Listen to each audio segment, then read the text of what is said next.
నమస్కారం. నా పేరు doctor Arun Raghavendra. Medinine hospital ayurvedic consultation physician.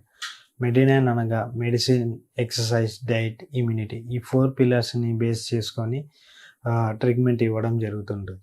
So, ఈరోజు ఆయుర్వేదంలో ఎటువంటి థెరపీస్ తీసుకోవచ్చు. స్ట్రెస్‌లో గానీ, యాంగ్జైటీ గానీ, డిప్రెషన్ గానీ ఈ 3లో థెరపీస్ ఏమేమి ఉంటాయో తెలుసుకుందాం.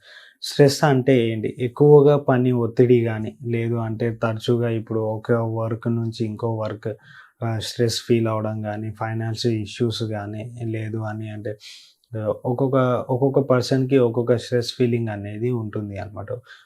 ఈ స్ట్రెస్‌లో గాని, యాంగ్జైటీలో గాని డిఫరెన్షియేషన్స్ ఈరోజు తెలుసుకుందాం. స్ట్రెస్‌లో ఎక్కువగా మనం ఎగ్జాంపుల్ తీసుకుంటే ఎక్కువగా వర్క్ స్ట్రెస్ కావచ్చు, లేదు అని అంటే ఏదన్నా ఫైనాన్షియల్ ఇష్యూస్ కావచ్చు, లేదు అంటే మనకి వర్క్ ప్రెషర్స్ కావచ్చు, లేదంటే హాస్పిటల్ ఇష్యూస్ కావచ్చు, హెల్త్ ఇష్యూస్ కావచ్చు. ఇలాంటివి ఎక్కువ ఒక్కొక్క పర్సన్‌కి ఒక్కొక్క స్ట్రెస్ అనేది ఉంటుంది. యాంగ్జైటీ అంటే ఏంటి? యాంగ్జైటీ అంటే ఏంటి అని అంటే ఒక వర్క్ గురించి ఆలోచిస్తూ టెన్షన్ పడడం, ఆతృతగా పరిగెత్తడం గానీ, చే ఈ యొక్క లక్షణంలో కొందరు పేషెంట్స్‌కి చేతుల్లో గానీ, పామ్స్ రీజన్స్‌లో గానీ, కా కాళ్ళల్లో గానీ ఎక్కువ చెమటలు రావడం మనం చూస్తూ ఉంటామనమాట ఈ పర్సన్. ఎక్కువ యాంగ్జైటీ అయినప్పుడు ఏంటి అని అంటే ఎక్కువగా హెచ్‌టిఎన్‌సి అంటే బీపీ హై అవ్వడం గానీ, ఒక్కొక్కసారి టెన్షన్ అవ్వడం గానీ, ఈ ఒక లక్షణాలనమాట.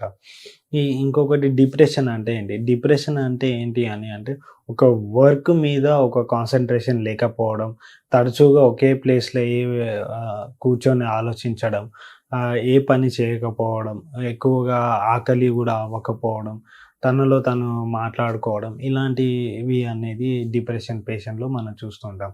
సో, ఈ ఈ ఈ 3 పేషెంట్స్‌లో ఏవైతే ఉన్నాయో, మనం థెరపీలో ఎలా తీసుకోవచ్చు? థెరపీలో మెయిన్‌గా స్ట్రెస్ గానీ, యాంగ్జైటీ గానీ, డిప్రెషన్స్‌కి గానీ ఫస్ట్‌గా వచ్చేసి ఆహ్, ప ప్రతి ఒక్క పేషెంట్‌కి డీటాక్సిఫికేషన్ మెథడ్ అనేది జరుగుతుంది అనమాట. డీటాక్సిఫికేషన్ మెథడ్ అంటే ఏంటి అని అంటే, మీ బాడీలో ఏదైతే టాక్సిక్స్ ఉన్నాయో అవి రిమూవ్ జేయడం జరుగుతుంది. ఇప్పుడు ఈ ఎగ్జాంపుల్‌గా మీరు స్ట్రెస్‌కి గానీ, యాంగ్జైటీకి గానీ, డిప్రెషన్ గానీ ఈ 3 బేసెస్‌కి మీరు మెడిసిన్స్ తీసుకున్నారు.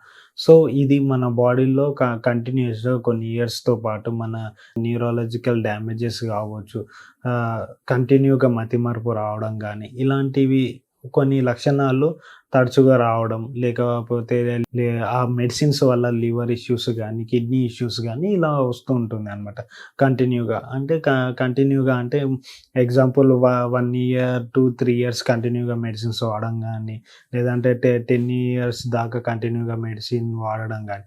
సో, దీనివల్ల ఏమవుతుంది అంటే బాడీ టాక్సిక్స్‌లోకి ఎళ్ళిపోయి మిమ్మల్ని హెల్తీగా ఉండదు అనమాట. సో, లేజీగా అవ్వడము, ఊకే తరచుగా నిద్ర రావడము, అలసట రావడము, స్ట్రెస్‌గా ఫీల్ అవ్వడం ఇలా జరుగుతుందనమాట. సో, ఇలాంటి థెరపీ తీసుకున్నప్పుడు ఏమవుతుందంటే, మీ టాక్సిక్స్ ఏవైతే ఉన్నాయో దాన్ని రిమూవ్ చేసినప్పుడు ఏమవుతుంది అంటే, బాడీ అంతా లైట్ వెయిట్‌గా అవ్వడము, హెల్తీగా అనిపియడము, ఒక లైట్ ఫీల్‌నెస్ బాడీలో కనిపిస్తూ ఉంటుంది. చూసుకోవచ్చనమాట. సో, దాని తర్వాత నెక్స్ట్ స్టెప్ బై స్టెప్ ఇప్పుడు శిరోధార ఇవ్వచ్చు, నస్య ఇయ్యొచ్చు, శిరోబస్తి ఇవ్వచ్చు, శిరోలేపన ఇయ్యొచ్చు. ఇలా కంటిన్యూ‌గా ఒక్కొక్క పర్సన్స్‌కి ఒక్కొక్క ట్రీట్మెంట్ ఇవ్వడం జరుగుతుంటుంది.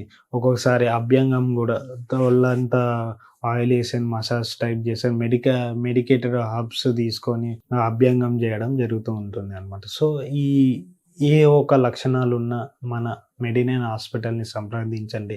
మంచి ట్రీట్మెంట్ ఇవ్వడం జరుగుతుంది. ఈ స్ట్రెస్‌కి గానీ, యాంగ్జైటీకి గానీ, డిప్రెషన్స్ గానీ దగ్గర ఉండి మేము చూసుకుంటాము. దాంతో పాటు మీకు కంటిన్యూయేషన్‌గా ఎవ్రీ మంత్ ఎలా ఉంటుంది, మీ రిజల్ట్ ప్రోటోకాల్ ఎలా ఉంటుంది, మేము కంటిన్యూగా అబ్జర్వేషన్ చేసుకోవడం జరుగుతూ ఉంటుంది.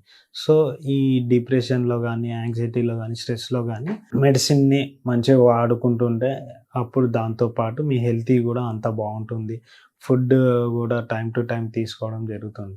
ఇలా ఈ ఈ పైనున్న ఏవైతే సంబంధించిన లక్షణాలు గానీ, ఏమన్నా మీ ఇష్యూస్ ఉన్నా గానీ మా మెడినైన్ హాస్పిటల్‌ని సంప్రదించండి. నమస్కారం.